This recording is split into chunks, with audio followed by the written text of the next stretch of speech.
Hey y'all, I hope you're having a good Friday so far and that your weekend plans include something with St. Mary's Episcopal Church, because we have lots going on.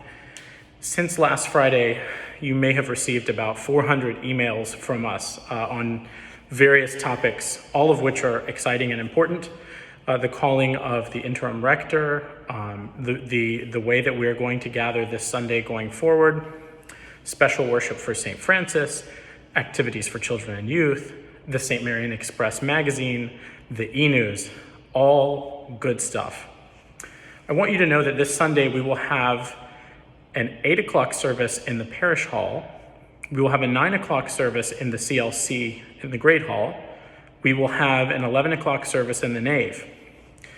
All of those services can accommodate 25 people, so it's very important that you actually sign up on the form that came out through Flocknote. We need to know who will be here and make sure that you haven't had any sort of symptoms in recent days.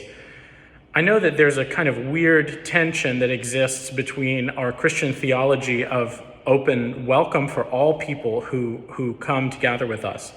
And at the same time, we also have a deep theology of caring for one another and doing our part to make sure that people do not get sick as a result of being on our campus. So if for whatever reason you can't be in a group of 25 for one of those services this week, we are still offering the webcast, and you are still most welcome and invited into our midst in whatever way works best for you. Sunday evening for the Feast of St. Francis, we will gather behind this building, the CLC, outdoors, and have an order of worship for evening, including the music of Taizé. So if you're not familiar with that, this will be candlelit, a chanted service sung by physically distanced members of our choir. And I encourage you to bring your own lawn chair and come on down for that as we ponder and reflect on the wonders and beauty of God's creation through the life and witness of St. Francis of Assisi.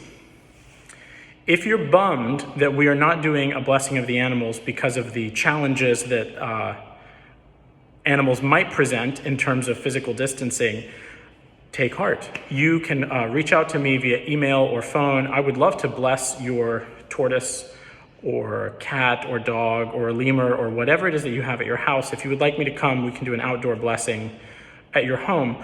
Also, if you have recently lost a pet, and this is a season in which it would help you to pray about that grief and to have a conversation about that, again, that fits right in as well with the theme of the blessing of the animals that we usually have at this time of year.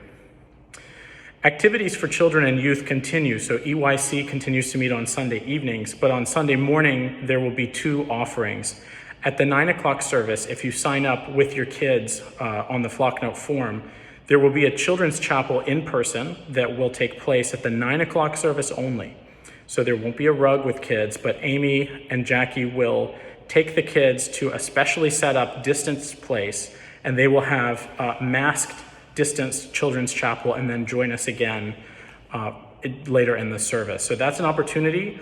Otherwise, the online children's chapel continues at 10:15 each Sunday morning. I know that's a lot. I know that it can be completely overwhelming to be saturated with email communications, trying to remember how to manage sign-up lists. And we're really feeling that on our end too, because as a church staff, usually we just put the information out and people just show up.